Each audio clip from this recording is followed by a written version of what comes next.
السلام علیکم ورحمۃ اللہ وبرکاتہ۔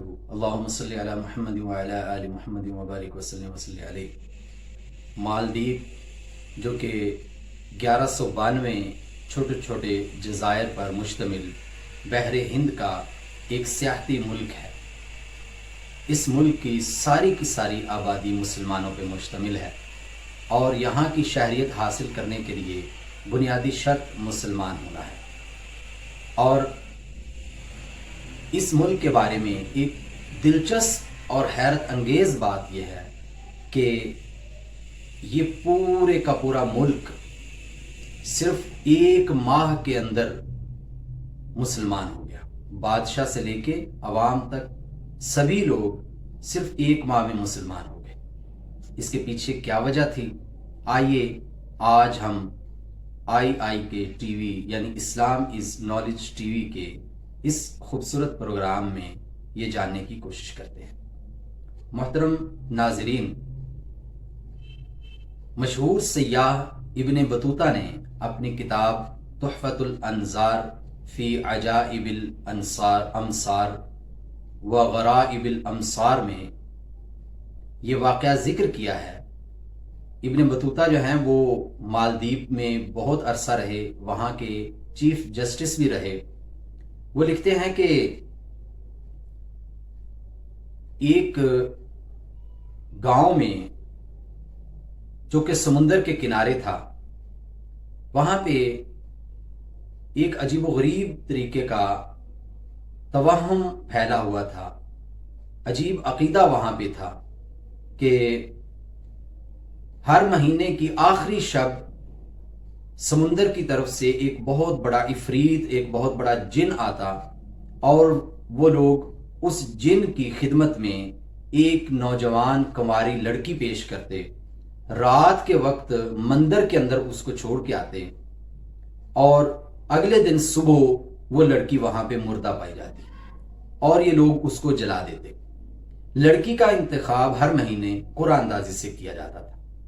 ایک دفعہ یوں ہوا کہ قرعہ ایک ایسی بیوہ بڑھیا کی بیٹی کے نام نکلا کہ جس کا اور کوئی کمانے والا اور کوئی اس کا سہارا نہیں تھا سوائے اس نوجوان لڑکی کے۔ وہ بڑھیا بہت پریشان تھی، روئے جا رہی تھی اور اس گاؤں کے باقی لوگ بھی اس کے گھر میں جمع تھے کہ وہاں سے ایک بزرگ مسلمان سیاح جو ہیں سیر کرتے ہوئے گزرے اور انہوں نے دیکھا کہ ایک جگہ پہ اجتماع ہے، لوگ اکٹھے ہیں، وہ بھی ان میں شامل ہو گئے۔ دیکھا کہ کیا معاملہ ہے، ساری بات پتہ چلی تو انہوں نے ایک عجیب و غریب پیشکش کی۔ لوگوں سے کہا کہ آج آپ اس لڑکی کی بجائے مجھے اس مندر میں ایک رات کے لیے رہنے کی اجازت دے دیں۔ لوگوں نے اس سے انکار کیا اور کہا کہ عفریت، وہ جن جو ہے وہ بہت ناراض ہو جائے گا۔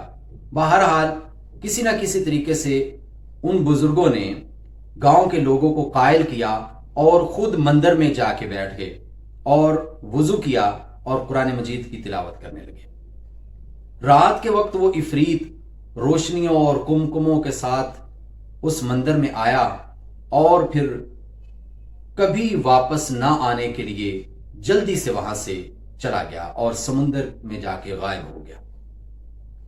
اگلے دن لوگ اکٹھے ہوئے کہ ان کی لاش کو وہاں سے اٹھایا جائے، اس سیاح کو وہاں سے نکالا جائے اور اس کی لاش کو جلایا جائے۔ لیکن جب وہ مندر میں گئے تو انہوں نے دیکھا کہ وہ بزرگ تو وہاں پہ بیٹھے قرآن مجید کی تلاوت کر رہے ہیں اور زندہ ہیں۔ وہ بہت حیران ہوئے اور یہ بات جنگل کی آگ کی طرح پورے علاقے میں اور پورے ملک میں پھیل گئی۔ چلتے چلتے یہ بات ملک کے بادشاہ تک پہنچی۔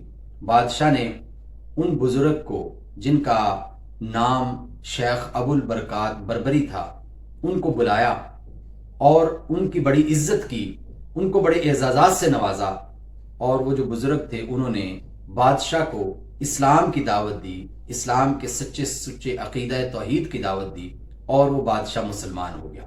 اور بادشاہ کی دیکھا دیکھی اس کی رعایا بھی 1-1.5-2 مہینے کے اندر سارے کا سارا ملک جو ہے مسلمان ہو گیا۔